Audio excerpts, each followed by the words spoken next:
there's your phone. Okay, we got the phone. I was a little worried I lost the phone. I definitely do not need this microphone. But we'll turn it on. I was just going to say, can you hear me? Mic check, mic check. You need the mic on.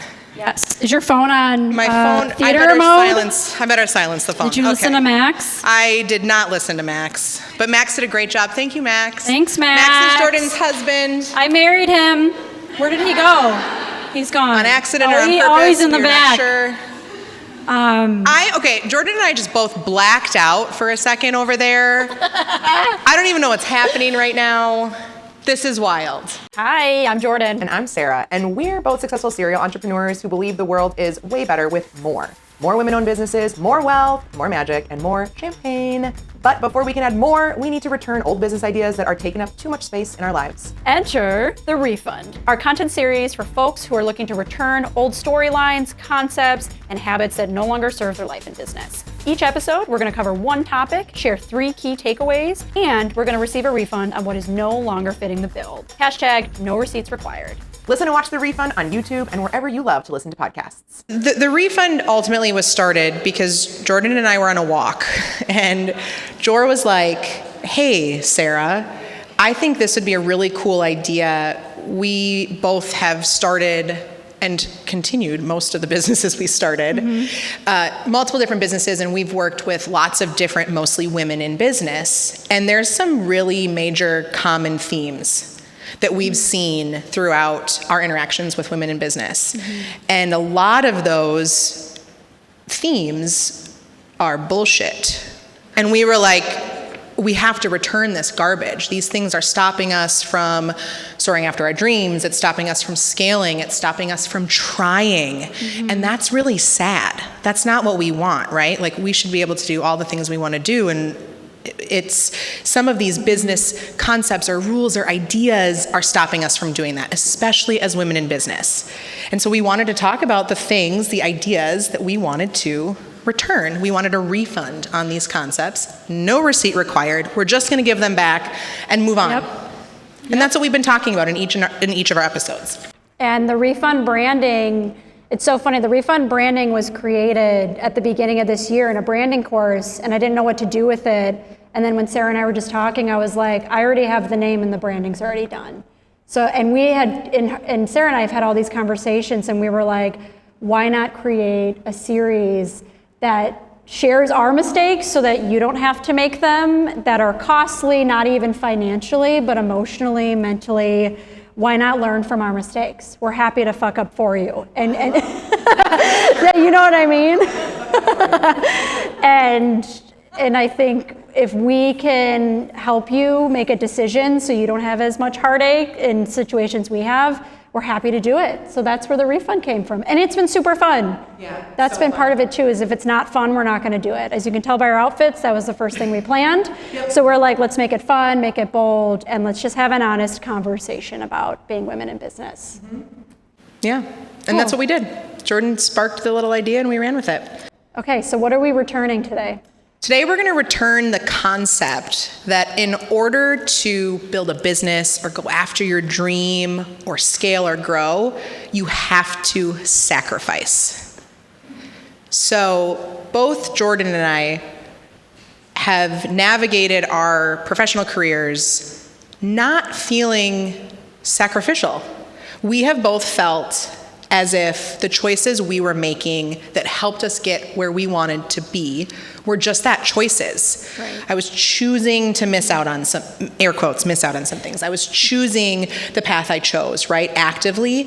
And the things I opted out of, a stable paycheck, a 401k, what I'll air quote as security in my job. Right. Because corporate people get laid off too. Did you guys know that? And they're doing it a lot right now. So it's, the idea of stability varies. I think it's what's your appetite for risk and what does stability actually mean for you? And both Jordyn and I, right, like we like risk. We're not afraid to try. And that's not for everyone, right? It's an entrepreneurial spirited thing that we both find quite addicting. That's who we choose to work with from our client base for the most part. And none of that to me felt like I was sacrificing anything. And you've shared the same thing. It hasn't felt like a sacrifice.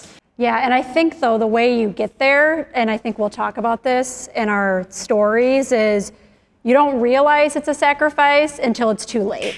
And then you go, oh shit, I'm never gonna do that again. I'm now gonna actively choose. I even put in the show notes a definition of sacrifice, and it's truly to kill something or offer something to kill. Yep. The Webster's Dictionary talks about killing animals. I'm like, that is so extreme. That's not what I do every day as a part of my business. I don't know about you guys, but I'm not murdering animals on an altar. And we use that word all the time, and we tell women, like, especially women, like, oh, well, you're gonna have to sacrifice something. It's like, well, what am I gonna kill? What are you telling me I have to kill? Not to say you're not gonna make hard choices, but it's the idea of reframing it as a choice. Is I'm not gonna be victimized by what I'm doing. It's gonna be an active choice. It's still gonna be hard. No one's saying it's gonna be easy. And there's a story I'll share later about that, but it's a choice, and that is tied to mindset. So I think it's like, you may have gotten there just from your own just skill set and experience, but it took me a couple stumbles to realize, like, I'm compromising too much, and it doesn't feel like it's within my control.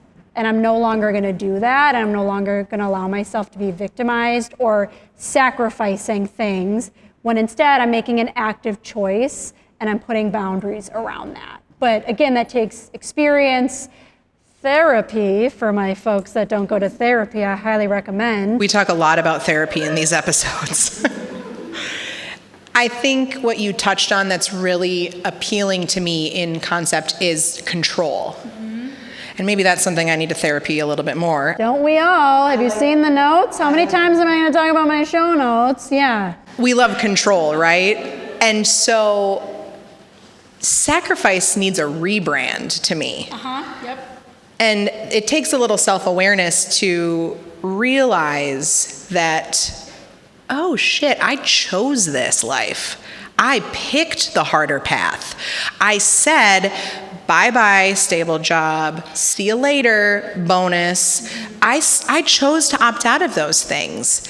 And so the subsequent choices that come after that, whatever they may be, it's different from person to person, right?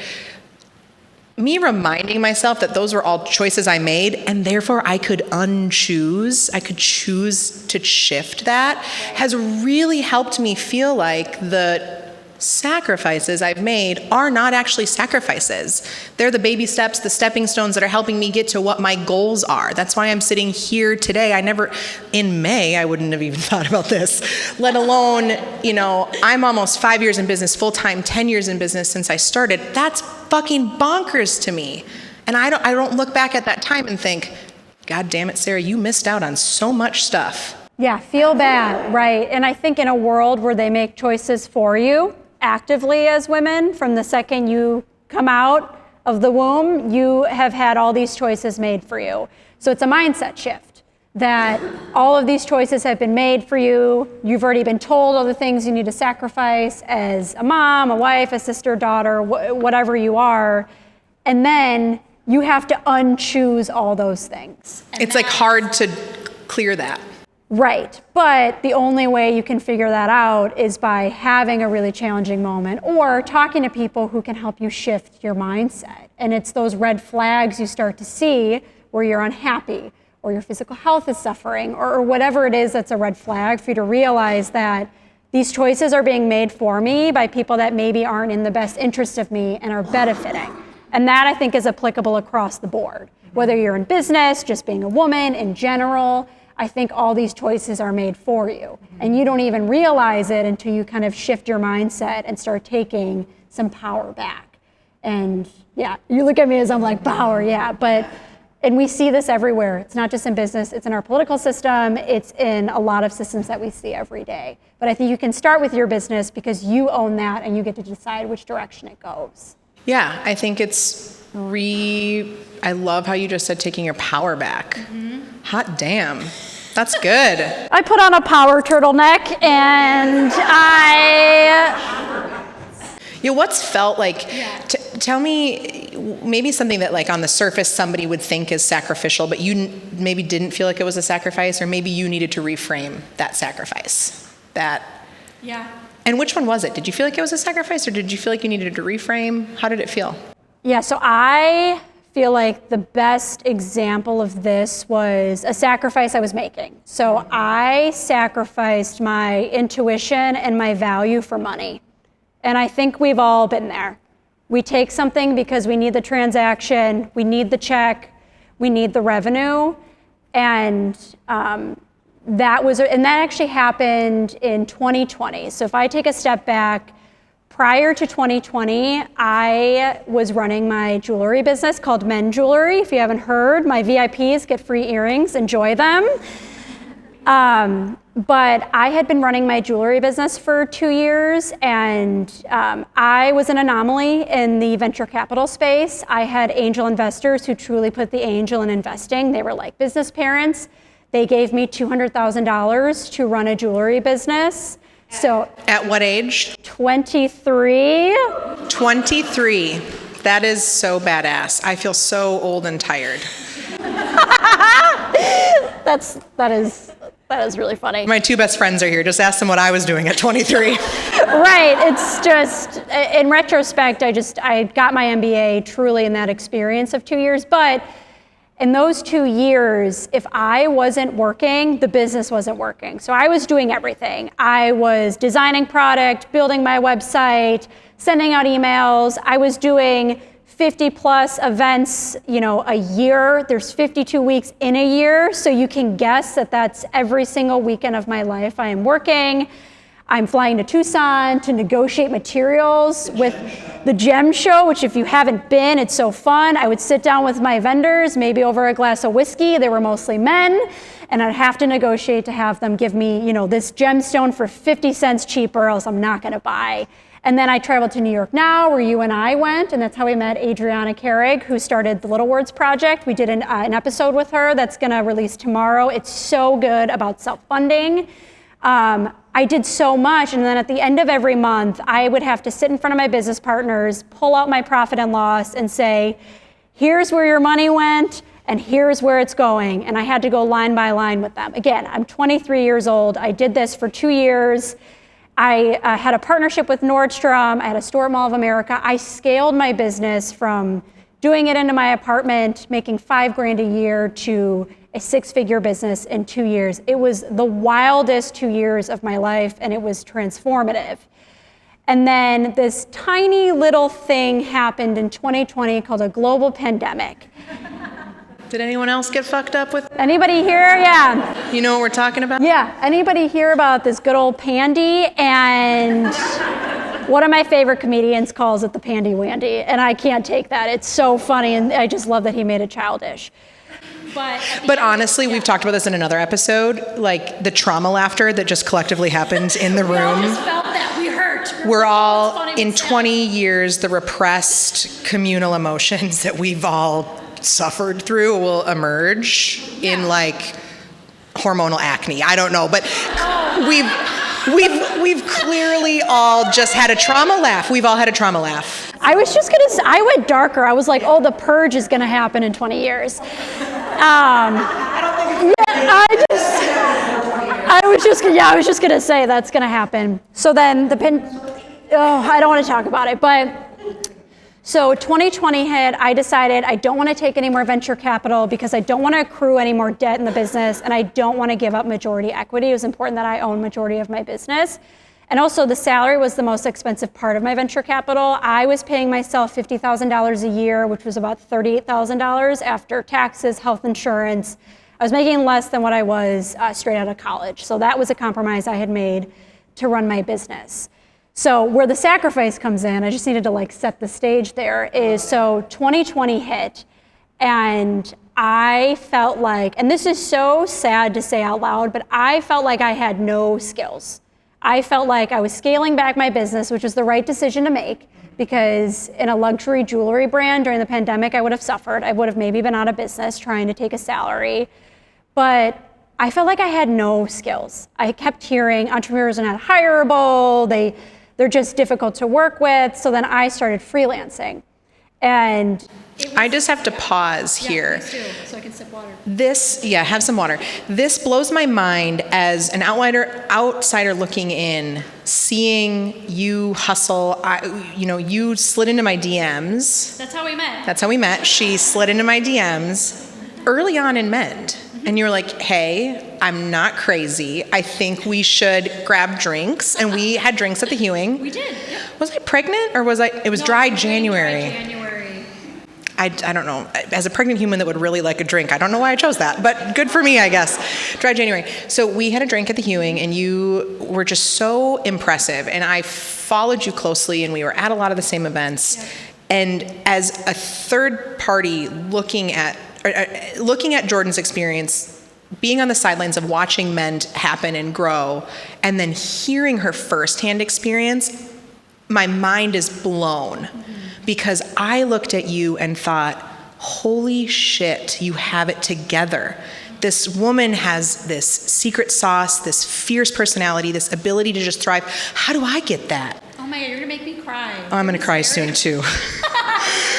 But it's shocking, and I think like that imposter syndrome, which we've talked about before, it shows up in the goofiest ways. Like, you just talked about getting venture capital, $200,000 as a 23-year-old with literally seemingly no skills at that point. You're 23.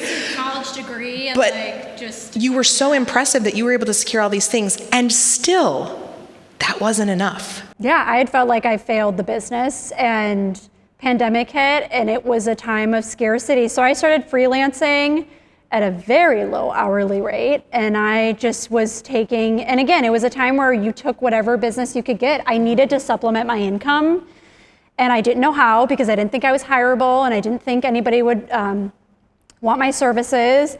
So I booked a couple contracts, and then there was a contract I knew from the jump, not a good fit. This was gonna be bad. But I knew that I saw the dollar sign, and I said, it'll get better. I swear it'll be totally fine. The service-based business providers in the room they're like, oh yeah. I was just gonna say, we're all thinking about that client right now.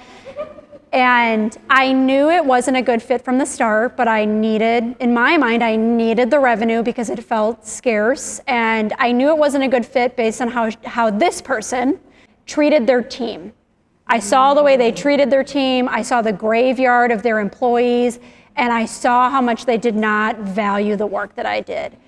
So I got... And were you doing operations with them, or what was scope? Everything. It was like marketing, design. I was truly just like offering myself wherever people would pay for it. Like, that was how not confident I felt in what my true skill set was. And again, I say that out loud and I feel sad, because I know that there are people with 10 years of, 20 years of experience with twice as many accolades, and they still feel this way. And that makes me feel really sad, because it's that you are more than qualified. If not, you have so many more skills in such a faster time as an entrepreneur. You're just on a different path that's not traditional. So I went to wrap it up with this client, and they did not want to pay me. And cute. Yeah. After services had been completed. After the work was done and over-delivered. I'm an over-deliverer. And have you seen the printed notes I put and the coordinated outfits? And to me, that was like taking the knife and like twisting it. Is not only do you not value me, but now you don't want to pay me. It validated your fear. Oh, it was so horrible. And then I remember I was crying in front of my business group, and then it was so nasty. I had to bring on an attorney, and I was just so embarrassed. I kept thinking, why? And the dollar amount in retrospect wasn't even that much. But I knew in that moment, I was like, I am never gonna sacrifice a client or money for my own value. I'm just never gonna do that again. And it took me that experience to know that. And the end of the story is, she was in the wrong. She didn't read her contract. Read your contract, people. She paid me. And what I did with that check was I bought myself diamond earrings, and they're now my fuck you diamonds. So anytime a client who has been difficult, you deserve to buy yourself something nice with that money. Revenue, shrevenue. It's a business expense. Who cares about that bottom line? Buy the diamonds. I have the diamond in my ear as a reminder of my value. And that I think was the turning point as a service-based provider. That was when you decided, I am no longer sacrificing, and I don't have to if I don't want to. Correct, and I'm not gonna be at the mercy of a check. That I know that I will always find a way to book business, and that I can plan and find the right clients where it is mutually beneficial. And it's not just about the money, it's about how that client treats their team, and do they have the capacity to treat people with empathy and kindness, which is crazy to say out loud because I've met so many assholes, and it's like, the bar is so low. And I actively choose that. And it doesn't matter if I'm like, well, am I gonna hit my number this quarter? I will, and if I don't get as close as I think, I know that I've picked the right clients. So that was my moment where it was a sacrifice, but it got me diamonds in the end and a lot of tears, and I'm forever grateful for my attorney because she was very kind and helped me out, so. That's really shitty that you had to deal with that. I also have had clients that have been, challenging, whether it's a misread of a contract or, I think I probably had a really bad contract in the beginning. Right? Those are things that you learn through as you trial and error, and those errors in my contracts are all named after the clients where we learned that error. So we have clauses with clients' names. Oh, hilarious. Yeah. Nobody knows that. It doesn't say it anywhere, but oh yeah, Tiff knows we have specific client clauses. Oh, that's the so-and-so clause. That's right. We needed to clarify that. And right, it's not, those are just learnings that need to happen. It's not even the client's fault, ultimately. It was our miss, right? I kid, but I do have client clauses. But that's really fascinating so you really thought, I do need to make these sacrifices. This is normal. It felt normal for you to sacrifice. Well, again, go back to 2020. What's your default? Yeah, think about how scary of a time that was. So it was part reacting to an environment, also not having the confidence in my skill set and feeling like, well, revenue is the most important thing, right? And it's like, it's just one part of your business. It's like one chapter of an entire story. You need to be locked in there, but the clients and the work that I do has to be at the same level of the revenue. But again, I didn't learn that until that terrible experience happened. And that's the only client I've ever fired. So that just shows that every other client I've worked with has been a good fit. Good for you for identifying that. That goes back to the self-awareness. We have an episode talking about self-awareness specifically because that's very important in business reality, in business life. But good for you for unchoosing that choice. Yeah, it was horrible, and I cried. So it wasn't easy, but in retrospect, I'm happy that it happened when it did. Okay, your turn. I want to hear about sacrifice, choice, vice versa. I want to hear. I have a really funny one. Good. Let's lighten the mood now. So Will and I, my husband's name is Will. You know him. He was here earlier. My exit from corporate America, which we talk about briefly in another episode too, was not to start my business. It was actually to travel.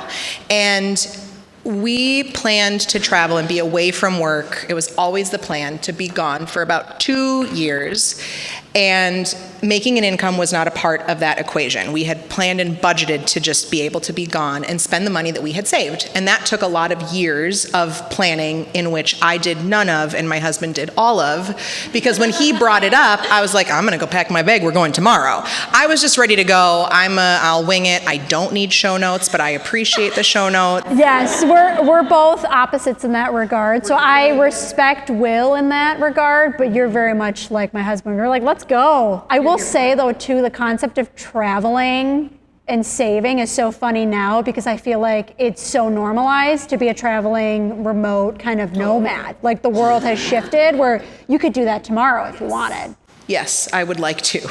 But then I can't do stuff like this, right? So is that a sacrifice? I don't know. So we had planned and planned and planned. And we got married in 2013, and a part of just budgeting for our wedding was saving our money. We were gifted money from both of our parents, which absolutely made that possible as well. But we had shifted some of our spending habits. And I certainly do not mean to sound like a boomer suggesting millennials stop eating your avocado toast and quit your fancy coffees. Never. I will never stop getting the $12 latte, just so you know.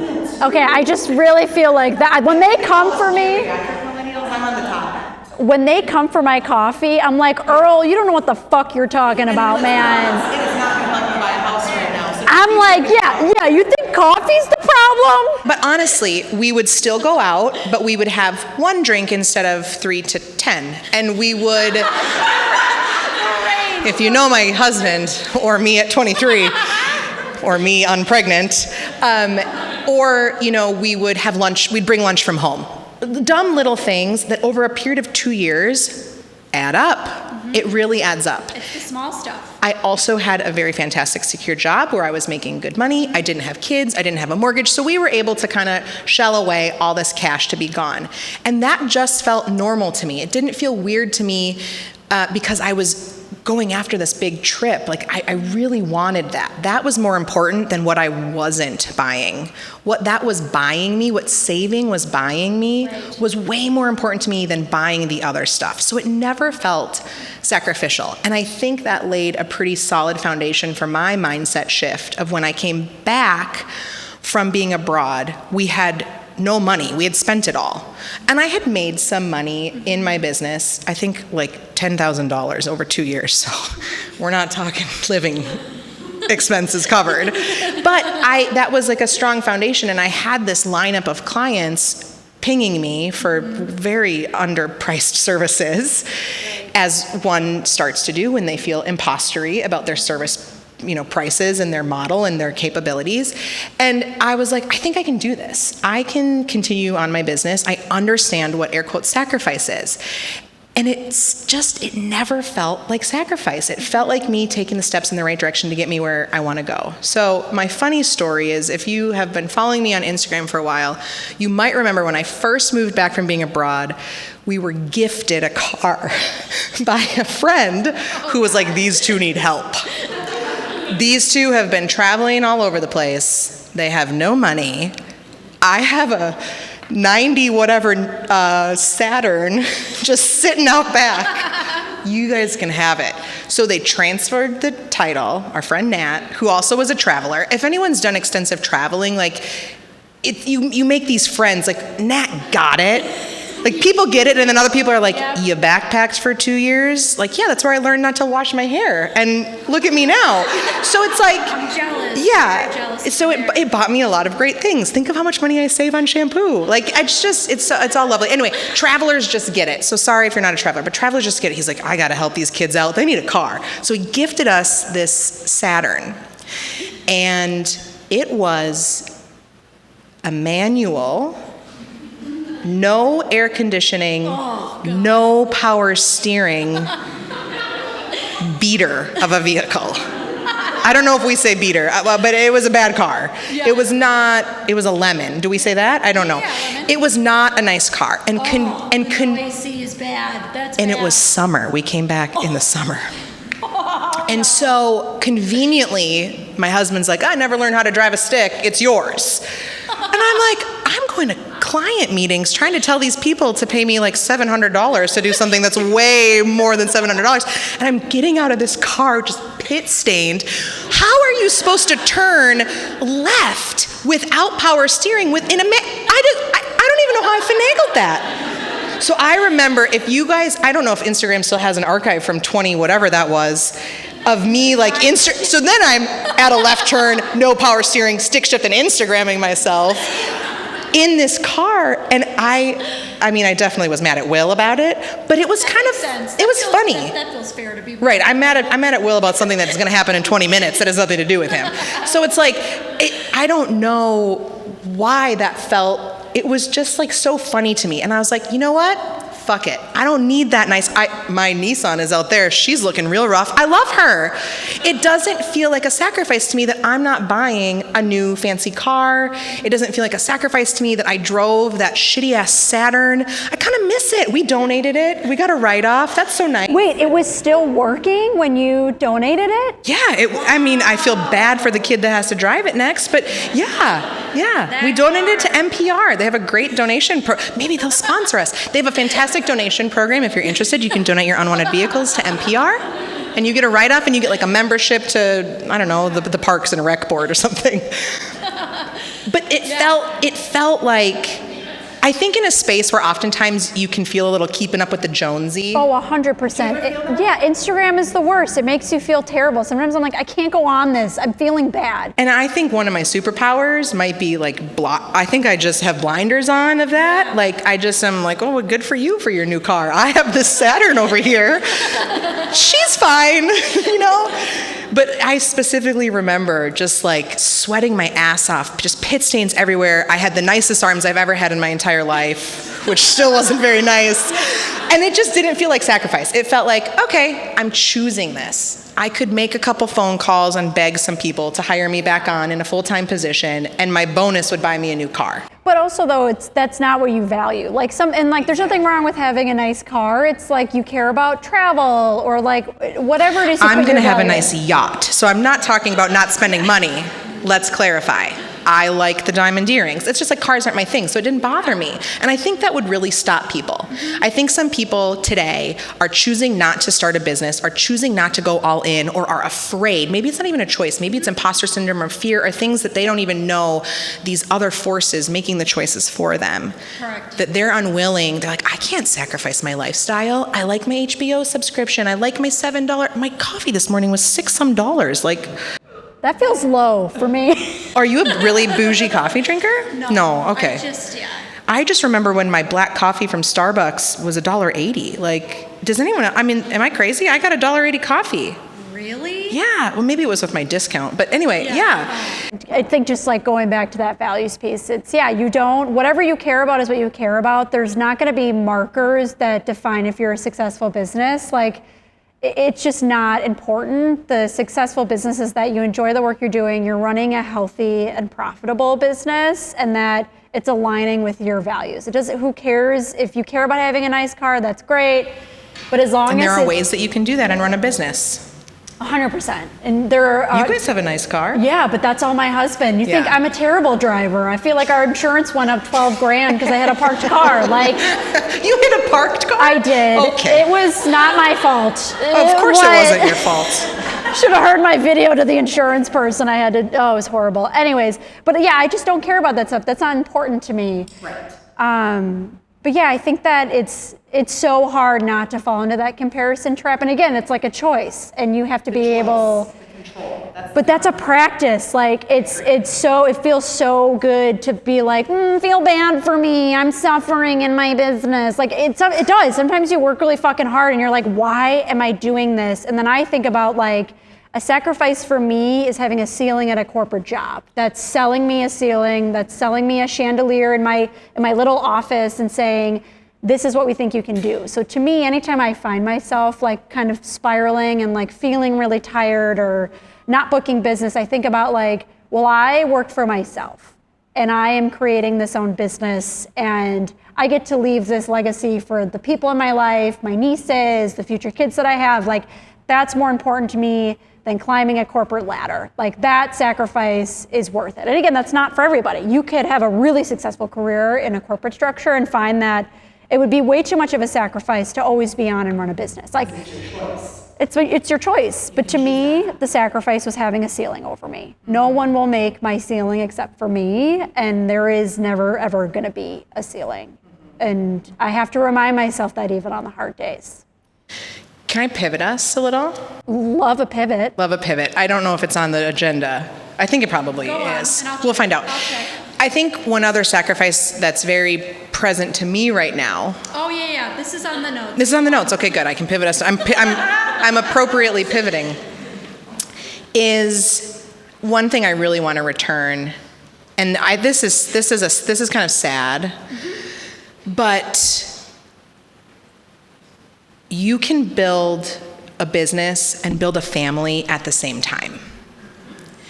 And our current societal norms and our current capitalistic systems and our patriarchal leadership across, private business to the public sector, to government officials is making it really, really hard for that to be true. Yep. And as a pregnant human about to have my second child, it makes me feel sad that it is expected of me to sacrifice my business success while I take time off to be with my family. And the assumed choice, because it's our norm, is that I won't take a maternity leave, or that if I do, my business is fucked. Right, you feel like you have to make an impossible choice. I listened to this in a book, and I'm blanking on the author, but I'll put it in the show notes. She talks about this specifically, and she says, being pregnant is not a disease. And we treat it like you have a disease. Therefore, you are treated as if you have a disability. And it's... You get disability pay. Correct, yeah.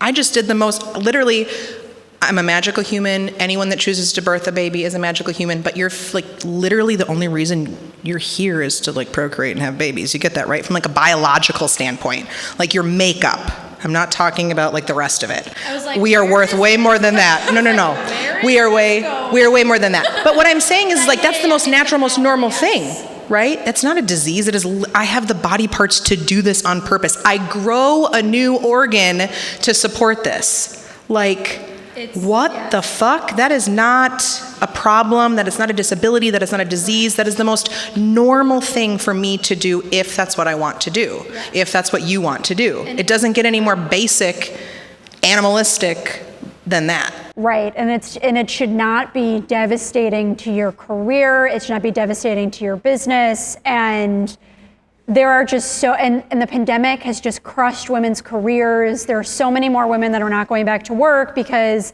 they cannot find childcare, they cannot afford childcare, and their companies, they may give you maternity leave, but they do not have family-friendly policies in place. The flexible workforce is here to stay, and it may not be applicable to every industry, but women deserve to have a place, and they are allowed to have families, and we're allowed to plan our businesses. And I think our financial system's going to have a reckoning with maternity leave at some point, because I hear about companies that are out of the country that give women a year off of maternity leave paid. They give them, a month before they're due off and paid. So it's not as if this is a new concept. We're just not applying it in our country because we put profit over our people. And it's really the big organizations that can make the largest change by putting in these policies and upfronting the money, which we know they have, to help fund and keep women on payroll and pay them reasonable maternity leaves and create more policies that make more flexible environments for women. But as business owners, I want to hear about how are you planning to have a maternity leave where you pay yourself? Because I think about having a baby and it terrifies me because I have no idea as a business owner how I'm going to sustain that. So I want to hear what you're doing so that I can attempt to do that, because I have no idea what to do. Well, I think, first of all, I honestly believe that it will be small businesses that make the change. I do not think that corporate America is going to show up for us in a way that we hope and that they can afford. And I honestly, truly believe it will be women like you, like me, that are in this room, that are listening to this podcast, that have that control in their business framework. They are going to be the ones that advocate for grants for maternity leave, that advocate for having longer leave. Jordyn, 6 weeks is generous in the United States. Which is crazy. You haven't had a child yet, How but little is that baby? I feel like that's really little. Put the baby aside for a second. we're not even Dad, the baby partner has the baby. What's happening to a birthing parent at that point? You're bleeding, you're leaking from many orifices. Trauma laughter, that's more trauma laughter. We all really want to cry, who that have done this. We all want to cry, because it fucking is hard. But that's okay, we can trauma laugh through it, because we gotta make it through. You think you had stress sweat earlier? The hormonal postpartum smell that just radiates from you is heinous on a good day and traumatic. Like, I don't even understand why any male leaders want us back in the office. It smells. It's terrible. It's just terrible. Yeah. That's not even, that's like just the physical, normal things that your body are going through. And whether you choose to breastfeed or not, your milk still comes in. That's a choice that you have to make, but your milk is still going to come in and you have to deal with it. So like, even if you're not actively breastfeeding, you still might be leaking everywhere. And you're supposed to just sit at a desk and type away and be like, hi, thank you for calling so-and-so. Like, what the, it blows my mind. And that doesn't even touch on your emotional state, how the baby is doing, how your partner is doing, none of that is even assessed when we think about, 6 weeks seems good. How's your vag? Like, she's not good. You're like, it's I'm just gonna go grab another one of those like icicle pads and just tuck this right in here. Like, it's just heinous. It's absolutely bonkers. It's batshit crazy. So I hope I'm wrong. I'm right a lot. I think that Let me ask Will. I think that it is going to be the women in rooms like this that are going to make that change happen, and we are going to prove to the larger companies who have the budgets to make this happen but are too worried about their bottom line to actually do it, we are going to be the ones that prove it's possible. Yeah. So my team is working on a couple things I did take a full maternity leave with Abel. I took an unpaid leave with Abel because I didn't have the business structure, I didn't have the setup, it just wasn't time for that. It wasn't also, working. Like, you can do that. Like, there's scenarios Yes. that's, again, like, not applicable. Women are already not paid fairly, so like, they're still going, they have to go back because they can't make it work. Whether Yes. they're a single parent or they need the dual income. And I was privileged in that space that we were able to, again, budget and save for me to be off. I think I took 3 months off. Yeah, Tiff says yes. I took 3 months off. Tiff stayed on to make sure that like little things were taken care of while I was gone, but we had no client workload, and I just got to be in blissful mom mode, which is where I wanted to be. And then we had clients that were lined up to come on, but COVID had changed everything. Right. And so I don't think we closed any of those clients that we had planned to have once I came back from leave. But we did have a lot of clients that, luckily enough, and because I'm talented and I have a great team, a little of both, we were able to pick up and keep going. This time, knew though that I have a team now that I want to be able to keep on, and I feel pretty strongly that I deserve to take a paid maternity leave as a business owner in the small business space, regardless of if I'm actively doing that work for my business or not. And so we've been working really hard with different types of contracts that don't necessarily involve my presence to make it successful. And that looks a lot of different ways. We have systems in place and processes in place where I own a certain part of the job and my team owns the rest of it. And that's the point about building a team. That's why I wanted to grow my team, was that I didn't need to be the star of the show always. I can set the tone, I can build blah, blah, blah. I can do all the things that I'm really great at, and I'm gonna let go of all the stuff that either doesn't make sense for me to do as a CEO or doesn't make sense to me to do because I'm not good at it and I shouldn't be doing it, or that other people are better than me at doing. Right. And so that's what we're really focusing on right now, is building out that type of contract to enable me to take time off peacefully, keep my team paid, and also pay me. Nothing's guaranteed yet. We're still trying to work it out, but that's what I'm really focusing on, trying to do. The other thing I really want to do is work with people who have cash. Like, I hope me in 20 years can fund another person's maternity leave. Oh, okay, isn't that, I want the refund to eventually be, to transform. The initial concept of the refund when I designed the branding was I want this to be like an investment firm that gives businesses funding to pay their team a fair maternity wage, or pay their team to have maternity coverage. And I realized I didn't have that much money, so I was like, so eventually. But truly, it's in true entrepreneur fashion where we're like, I'm gonna take this into my own hands, and I can find money to give to other business owners, because because businesses are gonna go out of business. Right, it's not just hard if you're the founder or the CEO and you wanna take time off. It is hard if your team, like, that's a scary reality of me being a business owner with a young team. You know, I'm certainly never going to discriminate. Right, that's shitty. And as I'm thinking about who I'm hiring, I'm like, oh my God, I want to be able to fund that leave. There's a bottom line that needs to be considered. Right. That would be very hard for me to do as a business owner right now.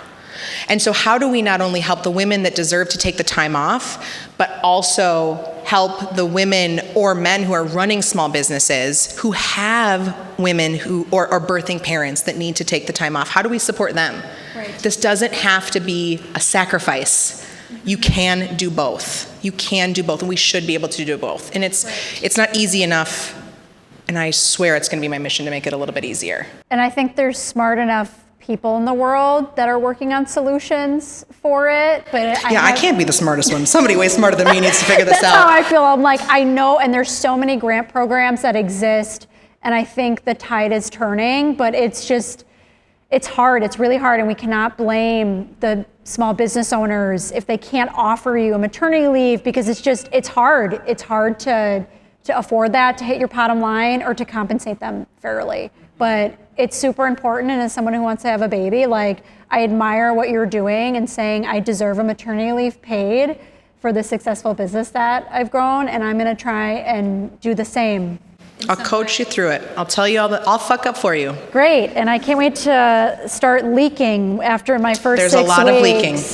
There's a lot of leaking. I'm nervous now after I heard all of that. It's a beautiful, magical thing, and it is Abel's so cute. Oh, he's so cute. I love him. The little bow tie gets me. How are we doing on our show notes? We're definitely We're good. over Yeah. time. No, I was just We're getting a wrap it up. I was just gonna say, let's do our 3 takeaways. Yes. What's our first takeaway from today? I would say, first quick takeaway. Sacrifice is going to be rebranded to a choice. Yes, I love rebranding sacrifice. That starts with the mindset, and reflect on where it was hard, and think about what was a sacrifice, and think about what are you going to actively choose that isn't that sacrifice moving forward. I think the second thing is self-awareness is really important in this conversation. Mm-hmm. And you need to know what you're willing to say yes to and what you need to say no to, so that your yeses don't feel like sacrifices. Correct. Take that control. And maybe our third is, as women in business who also crave family, you can do both. Mm-hmm. You can do both. It's possible, and you don't have to have sacrifices on either front if that doesn't feel good to you. I think it comes back to the control and the choice. There are so many women that choose not to build their careers and their families at the same time. I love that for you. That's your choice. I think that's such a beautiful choice. Yep. It shouldn't feel scary if you want to do both at the same time. And I think it feels scary for a lot of us. And there's no judgment doing it either. We don't want you to feel like you have to feel that way. I love that. Yeah, watch the show, listen to the show. Subscribe, like, share, blah, blah, blah. I'm going to say it a million times, but that really is what helps make this happen. Thank you all for being here today. You showing up in this room is not just showing up for us, it's showing up for you, and that's important to do. So go meet a new friend. Thank you for being here. We cannot wait to tell you all about our other episodes. This will be our season 1 finale that will launch in December. We got 8 other juicy episodes that we're so excited to share. So thank you all so much for being here. Did we do that?